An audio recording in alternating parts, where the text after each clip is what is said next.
हजरत ख्वाजा निजामुद्दीन औलिया का जन्म सन 1238 ईस्वी में बदायूं उत्तर प्रदेश में हुआ था।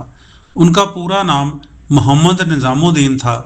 बचपन में ही उनके पिता का निधन हो गया, जिसके बाद उनकी मां बीबी जुलेखा ने उनका पालन पोषण किया।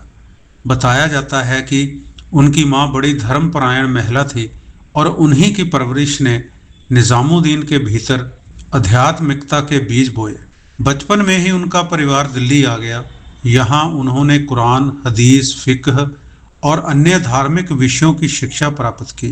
युवावस्था में ही उनकी विद्वता की चर्चा होने लगी थी। निजामुद्दीन औलिया चिश्ती सिलसिले यानी सूफी परंपरा के महान संत बाबा फरीद हजरत फरीदुद्दीन गंज शक्कर के शिष्य बने।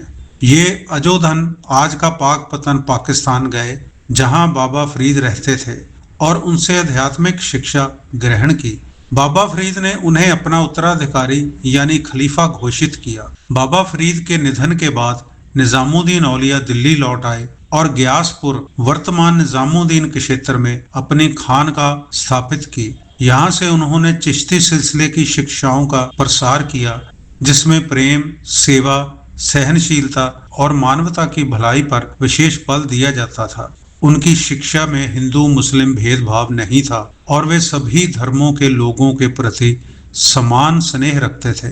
निजामुद्दीन औलिया ने अपने जीवन काल में दिल्ली सल्तनत के कई शासकों का दौर देखा, लेकिन वे सत्ता और राज दरबार से सदैव दूर रहे। उनका प्रसिद्ध कथन था, हनूज दिल्ली दूर अस्त, अभी दिल्ली दूर है, जो उन्होंने सुल्तान गयासुद्दीन तुगलक के संदर्भ में कहा था।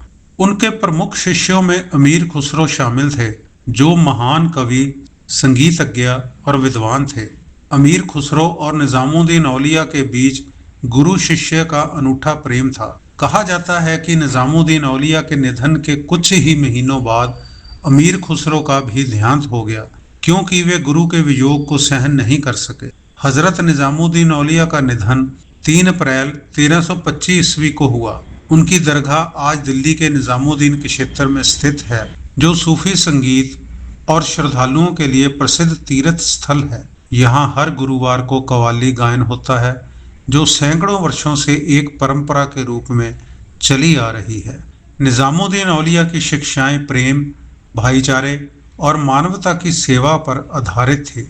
आज भी उनकी दरगाह पर हर धर्म और वर्ग के लोग शीश झुकाने आते हैं, जो उनके सार्वभौमिक संदेश की जीवंत मिसाल है।